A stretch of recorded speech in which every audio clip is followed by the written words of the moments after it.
Hello বন্ধুরা, welcome back to my YouTube channel. আজকে আবারও আরেকটি নতুন ভিডিও নিয়ে আপনাদের সামনে হাজির হয়েছি। তো ভিডিওতে প্রথমত আমি দেখাচ্ছি একটি 3.7 ভোল্টের লিথিয়াম ব্যাটারি এবং এই ব্যাটারির ভিতরেতে কি অংশ আছে, অর্থাৎ কি দিয়ে এই সমস্ত ব্যাটারিগুলো তৈরি। তো ভিডিওটি শুরু করা যাক। প্রথমত আমি দেখিচ্ছি মাল্টিমিটারের সাহায্যে যে ব্যাটারিটা ভোল্টেজ কত আছে, 0.16 এরকম ভোল্টেজ দেখাচ্ছে। পরবর্তীতে আমি কি করেছি, ব্যাটারিটা খোলার জন্য অর্থাৎ একটি করাতের সাহায্যে কি করছি, প্রথমত সাইডে যে অংশগুলি আছে সেগুলি কেটে নিচ্ছি। কেটে নেওয়ার পর তারপরে দেখুন কভারের অংশটি খুলে নিয়েছি এবং চারিদিক দিয়ে দেখুন এটি খুলতে গেলে এর সামনে যে ক্যাপের অংশ আছে, অর্থাৎ সামনের অংশ দিয়ে খোলা যাবে, পেছনের অংশ দিয়ে এটি খোলা যাবে না। যার কারণে কি আমি কি করছি, করাতের সাহায্যে সামনের যে অংশটি আছে সেটি কেটে নেওয়ার চেষ্টা করছি। তো করাতের সাহায্যে খুবই যত্ন সহকারে এমনভাবে কাটবেন। আরেকটি কথা বলে রাখি যে এগুলি পুরোপুরি নষ্ট ব্যাটারি খুলে দেখার চেষ্টা করবেন, কোনো রকম চার্জওয়ালা ব্যাটারি করার চেষ্টা করবেন না, তাহলে কি বিপদ ঘটতে পারে। সেই জন্য দেখুন আমি কি করছি যে একটি পেরেকের সাহায্যে এবং পরবর্তীতে একটি কাটারের সাহায্যে সামনের অংশকে আস্তে আস্তে এখানেতে করাতের সাহায্যে এখানে নষ্ট, অর্থাৎ এইখানটা আমি কেটে দিয়েছিলাম এবং এখানগুলি কাটারের সাহায্যে বাঁকিয়ে ফেলছি। সাইডে যে অংশটি থাকে আপনারা অনেকেই জানেন যে এটা মাইনাস হিসাবে ব্যবহৃত হয়, অর্থাৎ মাইনাস পয়েন্ট।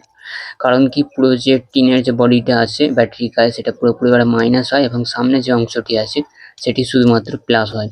সেই জন্য দেখুন প্লাস এবং মাইনাস না যেন দুটি একসাথে ঠেকে যায়, তার কারণে কি ব্যাটারির মাঝখানেতে একটি প্লাস্টিক টাইপের অংশ দেওয়া থাকে, যার ফলে কি প্লাস এবং মাইনাস কোনোভাবে একসাথে অ্যাডজাস্ট না হয়ে যায়, না হলে কি ব্যাটারিটি খারাপ হয়ে যেতে পারে। তো দেখুন সামনের ক্যাপের অংশটি বার করার পর এই যে প্লাস্টিকের অংশটি আছে এটিকে আমরা বার করে নিলাম। এবার সামনের অংশটা এবারে পুরোপুরিভাবে ব্যাটারিটিকে দেখছেন। এবার আমরা একবার ভোল্টেজ মেপে দেখি যে ব্যাটারিতে কত ভোল্ট আছে। অনেক সময় কি হয় যে ব্যাটারির সামনের অংশে কি ব্যাটারি চার্জ থাকে না, কিন্তু ভেতরের অংশে যে অংশটিতে চার্জ থাকে। কারণ এক এক সময় এই সমস্ত ব্যাটারিও খারাপ হয়ে যায়। তো পরবর্তীতে কাটারের সাহায্যে আমি চারিদিকটা এখানেতে কেটে নিচ্ছি। খুবই সহজে এরকমভাবে যদি খুলতে পারেন তাহলে আপনারা ভালোভাবে আপনাদের ব্যাটারিটাকে দেখতে পারবেন যে এর ভিতরে কী দিয়ে তৈরি থাকে। তো বিশেষ করে দেখুন আমরা সাইডের যে কভারের অংশগুলি, অর্থাৎ এগুলি আস্তে আস্তে সাইড বরাবর খুলে নিচ্ছি। আরেকটি দেখে শুনে করবেন, কারণ এই ধরনের যে টিন জাতীয় অংশগুলি আছে যদি আপনার হাতে লাগে মানে খুবই ধারালো, এবং দেখুন আমারই হাত কেটে গিয়েছে এটি খুলতে গিয়ে। তো আপনারা দেখে শুনে করবেন। তো পরবর্তীতে দেখুন আরেকবার আপনাদের ব্যাটারি ভোল্টেজ মেপে দেখাচ্ছি। দেখুন একটি কাগজের মতো অংশ শুধুমাত্র বার হয়েছে এবং এরই ভেতরে ব্যাটারির সমস্ত জিনিস অংশ রাখা আছে।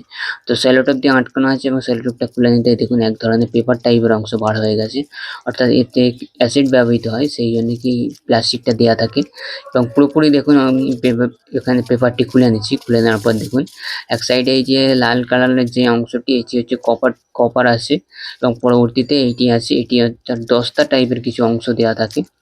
তো এই দুটোর মাঝখানেতে এই যে অ্যাসিডটা দেওয়া থাকে এবং এই অ্যাসিডটা না যেন, অর্থাৎ কপার আর ওই দস্তা দুটো না যেন একসাথে মিক্সড হয়ে যায়, সেই জন্য কি এই প্লাস্টিকটা ব্যবহার করা হয় এবং ওই প্লাস্টিকেরও গায়েতে অ্যাসিডটা ব্যবহার করা হয়।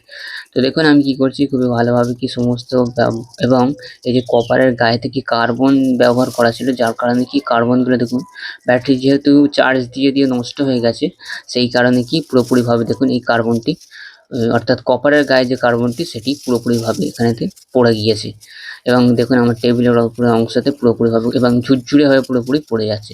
কিন্তু যে দস্তা টাইপের যে অংশটি আছে সেটি এখনো পর্যন্ত ভালো আছে, যার কারণে কি তার গায়ে থেকে কার্বনটি এখনো পর্যন্ত ছাড়ে না এবং সেটি এখনো পর্যন্ত ভালো আছে। এই দেখুন এটি হচ্ছে সেই দস্তা যে যেটার কথা বলেছিলাম, দস্তা কিংবা কোনো সিলভার টাইপের অর্থাৎ অ্যালুমিনিয়াম দেওয়া আছে এর মধ্যে, এরকম ধরনের দেখে মনে হচ্ছে, কারণ খুবই সহজভাবে ভেঙে যাচ্ছে সেরকম জিনিস দেখে মনে হলো। এই দেখুন আমি হাতের সাহায্যে এখানেতে একটু প্রেস করতেই দেখুন এখানে কেটে গেল পুরো অংশটি, অর্থাৎ অ্যালুমিনিয়াম টাইপের কিংবা দস্তা টাইপের কোনো জিনিস দিয়ে এটা তৈরি হয়, যার কারণে এরকম।